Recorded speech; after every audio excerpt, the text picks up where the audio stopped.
私のねセロちゃんオフロードをね走るのに結構特化したカスタムを今してて、正直長距離とかあと高速道路とか乗るときちょっとしんどいんですよね。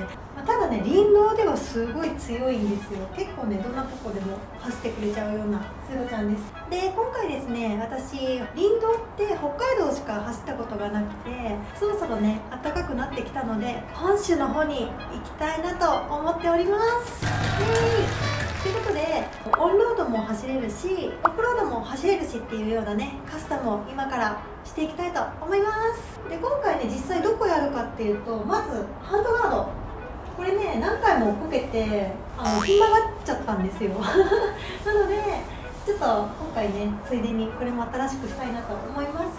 それとタイヤですね、今ねブロックタイヤ履いてるのでこれをトレイルタイヤに変えたいなと思います。それからスクロケット、これをねフロントが今2丁落としてるのでこれをノーマルに落とします。それとですねキャリア、今ね結構ちょっとちっちゃめなものはついてるんですけど、これをねロープツーリングに耐えられるような大きいキャリアをつけていきたいと思います。はい、ということでねそんな感じのカスタムを今日は行っていきます。じゃあ今日もよろしくお願いします。じゃあキャリア変えていきます。今ねこのちょっとちっちゃめなやつがついてるんですけど、これをじゃーんこちらの大きいキャリアに変えていきます。すっごい軽いこれ。なんかねアルミでできてるらしいんですけど、めっちゃ軽い。どれぐらいだろう、多分ペットボトル1本分あるかないかぐらい、すごい軽いです。じゃあつけていきます。車種ごとの専用設計で作られているので、基本的には既存のキャリアを外してそのままポン付けするだけで付けることができます。はい、取れた。右が今までつけていたキャリアで、左が今度新しくつけるキャリア。大きさはねそんなに変わらないですね、こうやって並べてみると。ただ重さが半分から3分の1ぐらいになりました。めっちゃ軽いです。じゃあつけていきましょう。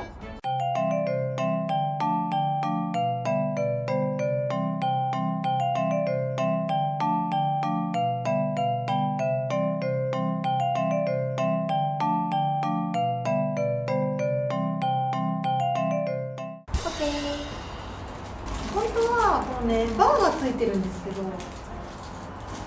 バーはちょっと使うかわかんないので今はこのままにしておきます。続いてサイドにこちらのサポーターつけていきます。これつけるとねタイヤにサイドバック当たらなくなるので、このサイドバックを守られるようになります。でつけていきます。こちらも付属のボルトを使ってポン付けすることができます。ボルトが2箇所についているので、下側は位置を決めて六角レンチで締めれば好きな位置で固定することができます。つきました。問題はこっち側なんですけど、どこにつけてもねちょっと干渉しちゃうんですよね、マフラーに。ちょっとこれはここにボルトかわし入れて伸ばしてつけたいなと思います。今ないのでこれは後でやります。では続いてハンドガード交換していきます。これをね全く同じものから同じものに新しくするだけなので、ここはサクッと交換しちゃいますね。ハンドガードの交換方法についてはこちらの動画、ハンドルガード、ミラー、ウインカー交換してみたで公開しているので、よかったら見てみてください。古いのと新しいの並べてみました。全然違うもんなんかこれ変えるだけでピカピカになりそうですね。つけていきましょう。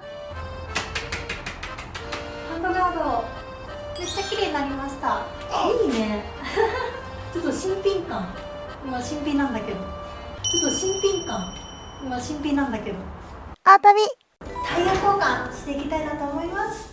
今ねこのブロックタイヤっていうのがついてるんですけれども、これねオフロード林道とか走るときにねすごい力を発揮してくれるタイヤです。で一応公道も走れるモデルなので、このままでもいいんですけども、ちょっとね高速道路とか走った時に振動が大きくて手がね疲れちゃうんですよ。今回オンロード7割オフロード3割くらいのねね感覚でやりたいなと思うので、ちょっとタイヤ交換していきます。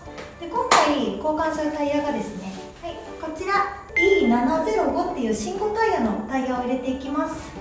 でこれどう違うかっていうと、並べるとこんな感じで結構違いますよね。こっちが今ついているブロックタイヤで、こっちがトレイルタイヤになります。横から見てみてもね、やっぱりブロックタイヤの方は結構高さあるんですけど、こっちはそんなになくて、オンとオフとね両用っていう形のタイヤになります。これでねだいぶオンも走りやすくなるんじゃないかなと思います。でね、途中で林道に行くってなってもこれぐらいパターンがあれば滑らずに走ってくれそうなので、ちょっとこれにね一回使ってみたいと思います。こういうタイヤのことをねトレイルタイヤとかデュアルパーパスっていうんですけど、オンもオフもどっちも走れちゃいますよっていうタイヤになりますね。これをフロントとリアともに入れていきます。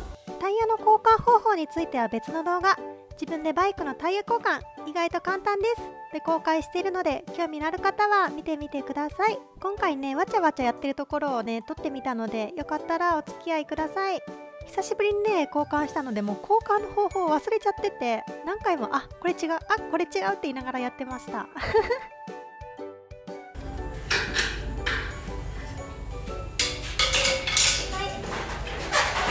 対も抜けました。さあこれを外しますよ。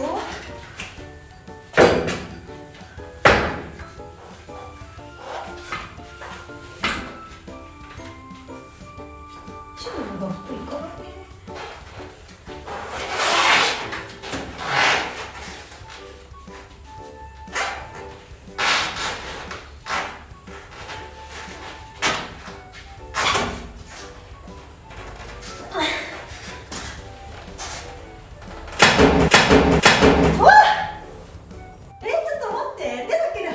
けどなんかすごいやばい。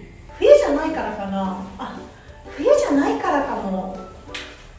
いやでもよかったです、すぐ外れて新しいのにつけていきます。いつもはゴムハンマーとか何か使ってじゃないと抜けなかったので、めちゃくちゃびっくりしました。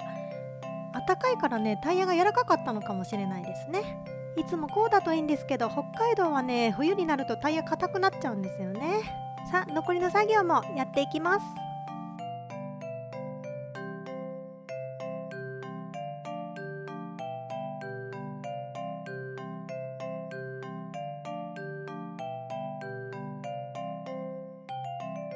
頑張りました。疲れた久しぶりにやると慣れてないからか結構体力使いますね。リアもフロントと交換方法一緒なので、こっちはねちょっとダイジェストでお送りします。新しいタイヤにつきました。いい感じですね。じゃあつけていきます。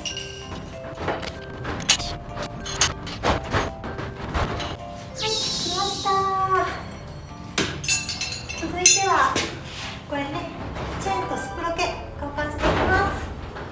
これがねスプロケットですね。今ね13丁っていうのがついているので、これをノーマルの15丁に戻したいと思います。このスプロケットを外すためにはまずチェーンを外さないといけないので、外していきます。チェーンの交換方法もそのうちまた動画にしたいなと思っているので、今日はねダイジェストでお送りします。チェーンはねチェーンカッターっていう機械を使って外していきます。スプロケットを変えると何が変わるかというと、ギア比が変わるんですよね。今はね低速でとことこオフロードとか走るときに走りやすいようなセッティングにしてあるんですけれども、これをノーマルの状態に戻します。こうすることでね市街地とか高速道路とかも走りやすくなると思います。今回ねスプロケの丁数を上げたことによってチェーンが足らなくなってしまったので、ついでにチェーンも新しいものに交換しました。針をね調節してチェーン交換も完了です。はい、では続いてですね、オイル交換していきたいと思います。オイルは今回同じ 10W40 を使います。今回はねこのヤマハの純正オイルにしてみました。で交換していきます。オイルの交換方法の動画はこちら、セロオイル交換エンジン洗浄でピカピカにしてみたで公開しているので、興味がある方は見てみてください。セロのオイルは1000キロごとに交換しているので、こっちの方はね交換慣れたものですね。はい、完了しました。アートビ。はい、ということでセローのカスタム完了しました。一個一個は簡単なカスタムだったのですぐできるかななんて思ってたんですけど、結構ね撮影しながら撮ってたら丸1日かかっちゃいました。でもねこれで安心して走りに行くことができます。またね長距離ツーリングの様子動画上げたいなと思っていますのでお楽しみにしていてください。はい、ということで今日の動画はこの辺で、私のチャンネルではこんな感じで整備動画とかモトブログ上げてます。面白いなと思っていただけたらチャンネル登録やグッドボタンぜひよろしくお願いします。ではまた次回のお旅でお会いしましょう。またね。最後までご視聴ありがとうございました。チャンネル登録もぜひよろしくお願いします。他にも動画いろいろ作ってます。よかったら見ていってください。